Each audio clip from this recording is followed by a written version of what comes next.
Assalamualaikum warahmatullahi wabarakatuh. Hamdan wa syukran lillah, salatan wa salaman ala rasulillah.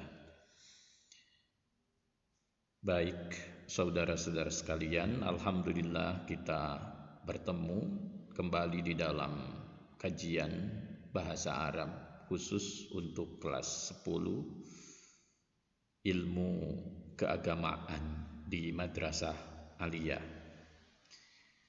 Tema kita kali ini akan mengkaji tentang pembagian kalimat di dalam bahasa Arab.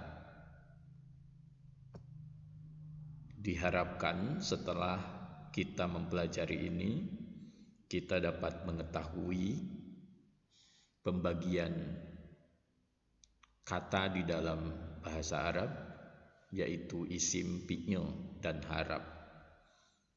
Kemudian kita sendiri bisa mendefinisikannya.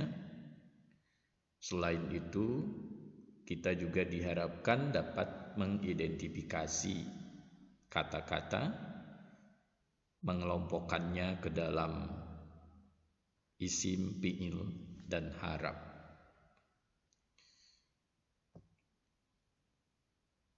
Selanjutnya, perlu diketahui bahwa bagian yang paling kecil dari bahasa itu adalah huruf. Misalnya kita memiliki huruf jim, lam, sin, huruf hamzah, ha, mim, dan dal. Kemudian huruf ain, lam, dan alif.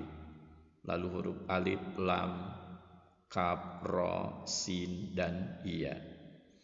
Huruf-huruf ini jika kita gabungkan nanti akan melahirkan kalimah. Kalimah kalau di dalam bahasa Indonesia sama dengan kata. Misalnya dari jim, lam, sin ini menjadi jalasa. Dari hamzah, ha, mim, dal ini menjadi Ahmad. Dari ain, lam, ya ini menjadi ala. Dari alif, lam, kaf, ro, sin, iya menjadi al-kursi. Dan jika kata-kata ini kita gabungkan, maka akan menjadi kalam, yang dalam bahasa Indonesia disebut dengan kalimat. Obrolan-obrolan kita itu disebut dengan kalam. Misalnya, jalasa Ahmadu alal kursi. Ahmad duduk di atas kursi. Jalasa Ahmadu alal kursi ini kalam atau kalimat. Jika kita penggal-penggal maka akan menjadi kata-kata yang dalam bahasa Arab disebut dengan kalimah. Jalasa Ahmadu, ala, dan al-kursi. Kemudian jika kata-kata itu dipenggal-penggal lagi maka akan menjadi huruf. Nah, selanjutnya kita akan mengkaji tentang kata-kata atau kalimat di dalam bahasa Arab.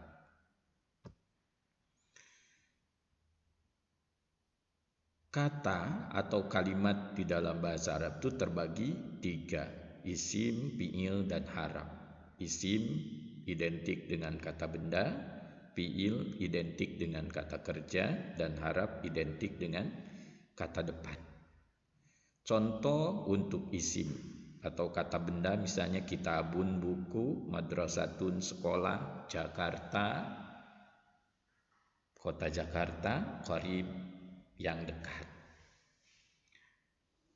Ini bisa berkaitan dengan nama-nama benda, nama tempat, nama orang, termasuk juga sifat di dalamnya.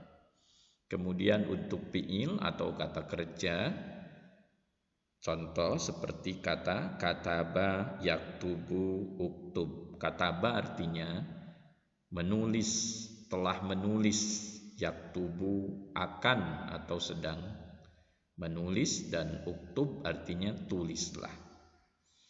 Kemudian berikutnya haraf. atau kata depan yang dalam bahasa Inggris disebut dengan partikel.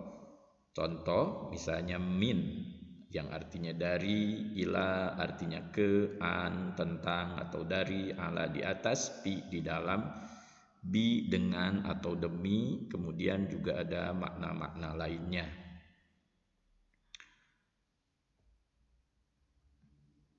Baik, selanjutnya bagaimana kita bisa mengenali isim atau fi'il atau haraf?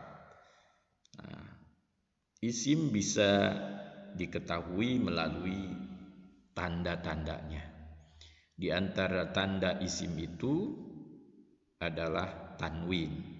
Di antara alamatul ismi adalah tanwin. Tanwinnya itu bisa tanwin dhammah, tanwin fathah ataupun tanwin kasrah. Misalnya kata kitabun, tanwin dhammah di ujungnya, atau kalau kita baca kitaban atau kitabin, menunjukkan bahwa kata itu adalah isim.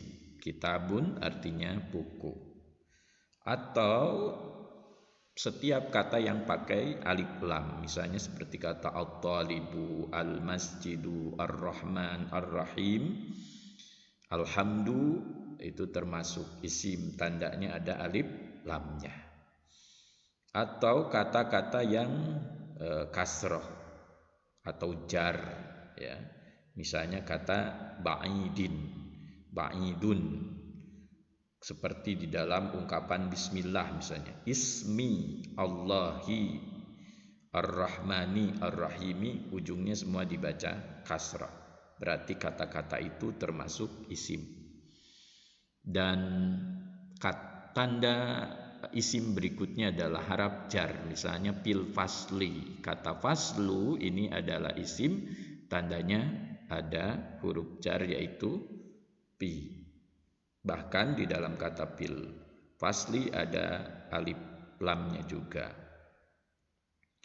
Lalu berikutnya bagaimana kita bisa mengetahui bahwa dia itu adalah fi'il.